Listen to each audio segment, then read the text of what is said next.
Hi guys! So ngayon nandito tayo sa aming mga manggahan. So i-update ko kayo ngayon kung ano nang nangyari dito sa ating mga mangga. So ang nangyari po dito, namulaklak sila pero hindi po natuloy yung kanilang pagbubunga. Meron bunga, isa lang ang natuloy. Yun, at least natikman na namin po siya. Ngayon may gagawin ako dito sa ating mga mangga. Lilinisin po natin yung mga paligid niya. At ngayon ay meron po tayong ilalagay na galing po ito kay Mr. June Espejo. So ito po yung ibinigay niya sa amin para maging malusog at mamulaklak at mamunga na ng dire-diretso ang ating mangga. So itatry po natin ngayon na gawin para tuloy-tuloy na po sanang mamulaklak. So ang gagawin muna natin ay lilinisin muna natin yung paligid, yung mga damo niya. So, sa isa po natin siyang lilinisin para yung sustansya ng ating mangga ay walang kaagaw sa damo. So ganyan lang po.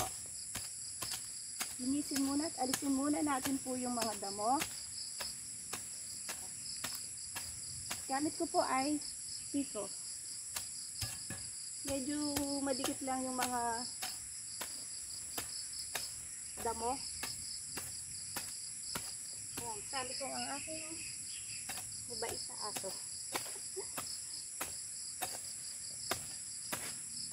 Ganyan lang po ang ating gagawin. Linis-linis.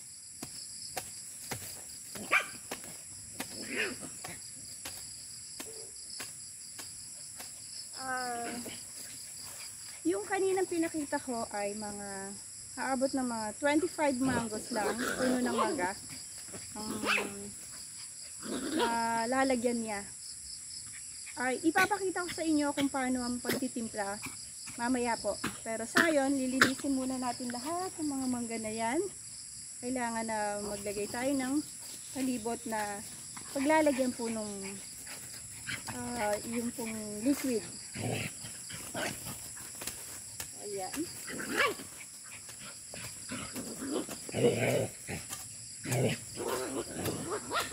Ang aso ay naglalaro. Alis dyan, Jody. Jody,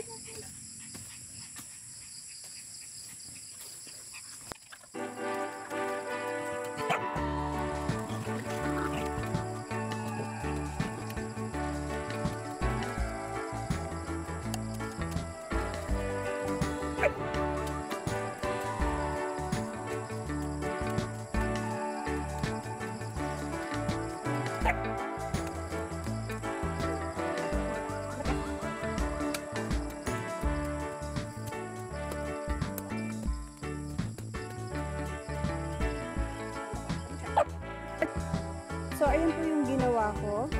Ayan. Nilinis ko yung paligid niya. Tapos ayan. So dito natin ibubuhos yung liquid na pampabulaklak or pampabunga. So ganyan na po kataas ang ating mangga. Ayan po siya. So lahat po sila ganyan. So gagawin ko po lahat yan. At least mga 25 puno muna.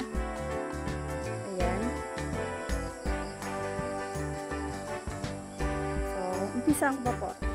Ito na ako nag-umpisa. So lahat ng mangga ay nilinisan ko muna at ganyan ang gagawin.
ito na yung nagawa ko guys. Ito.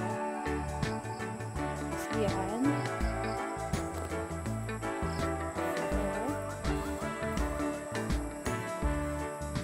Medyo marami lang damo yung iba.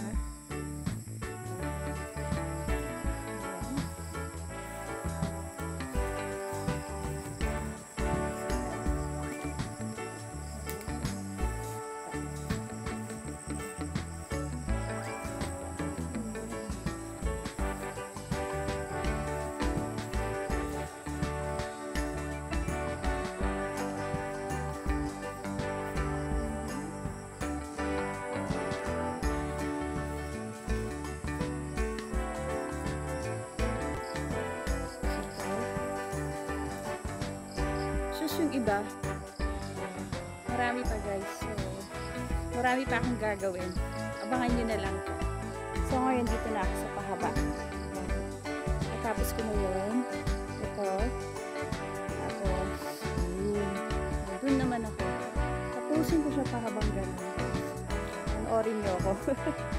Tingnan nyo na lang kung paano ko gagawin. Manood na lang kayo guys ha. Hanggang mamaya kasi ito.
Tapos na tong side na to. Ito. Dito na naman. Dito tayo sa side na yan. Ito naman.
Salamat!